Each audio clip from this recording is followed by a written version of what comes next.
Agora são quase 2 horas da tarde, você já almoçou? Não. Não? Almocei porque onde é que eu fui parar ali, R$45, eu ia pra cada um e falei, seu moço, caminhoneiro, tem como comer num lugar desse não, aqui é pra pessoas assim, igual que eu tô vendo aqui, que na porta que tá cheio de carro, né? Sim. Turista, digamos assim, mas hoje pra pagar R$45 Numa comida. não tem como, né, amigo? Você viu, hoje eu já paguei R$3 no lanche, um café com leite e um pão de queijo. Mais 45, depois mais o Aí lanche, vem- mais a janta. Aí vem a janta. Então hoje, no mínimo, a diária na estrada, hoje uns 100, 120.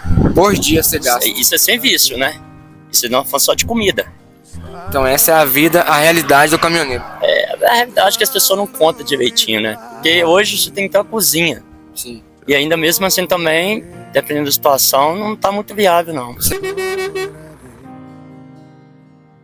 Estás aqui, transformando nossas vidas.